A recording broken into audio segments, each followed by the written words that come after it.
আসসালামু আলাইকুম। একটানা বৃষ্টির ফলে ফার্মের পরিষ্কার পরিচ্ছন্নতা ঠিকমতো করা যাচ্ছে না।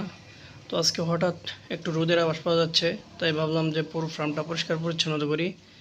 এই দেখুন ফার্মের অবস্থা, লিটার জমে গেছে এবং ফ্লোরগুলি একদম শ্যাওলা জমে গেছে, স্যাঁতস্যাঁতে হয়ে গেছে। তাই মোটামুটি আজকে ফার্ম পরিষ্কার করার সিদ্ধান্ত নিচ্ছি। শুরুতে আমরা পুরো ফার্মের মাঝে হুইল পাউডার এবং ব্লিচিং পাউডার ছিটাই দিচ্ছি, যাতে স্যাঁতস্যাঁতে ভাব এবং শ্যাওলাগুলো একদম পরিষ্কার করে ফেলানো যায়। এই হচ্ছে আমাদের দ্বিতীয়। এখানে মোট ৩,০০০-এর মতো মুরগি আছে। ৩,০০০ মুরগির মাঝে মোটামুটি শুরুর দিকে ভালো প্রোডাকশন পেলেও অত্যাধিক গরমের কারণে প্রোডাকশন একদম ডাউনফল হয়ে গেছে। এই যে এখানে একদম ব্রাশ দিয়া ফ্লোর মেঝেগুলো একদম পরিষ্কার করা হচ্ছে, ভিতর পর্যন্ত একদম পরিষ্কার করে সুন্দরভাবে পরিষ্কার করা হচ্ছে, যাতে পিছলাটা ভাবটা না থাকে।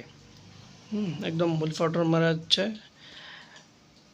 আমরা দেখা যাচ্ছে সপ্তাহে ৩ থেকে ৫ বার আমরা ফার্মটা পরিষ্কার করি একদম সুন্দরভাবে। এই যে লিটার পরিষ্কার করা হচ্ছে দেখুন। সুন্দরভাবে লিটার পরিষ্কার না করলে আপনার পোলট্রিতে গ্যাস হয়ে যেতে পারে। যেন গ্যাস না হয় এই জন্য প্রতিদিন আমরা সকাল, দুপুর এবং সন্ধ্যা ৩ বেলা পরিষ্কার করি। এছাড়াও যখন লিটার জমে যায় সাথে সাথে আমরা পরিষ্কার করে ফেলি। এই যে দেখুন পরিষ্কার করার পর আলহামদুলিল্লাহ মোটামুটি একটা সুন্দর হয়েছে। এটা হচ্ছে আমার ফার্মের একদম সাইড ভিউ। আর আমার ফার্মের যে ময়লাগুলো আছে এগুলো একদম পিছনের দিকে একদম একটা নদী আছে, নদীতে চলে যায়।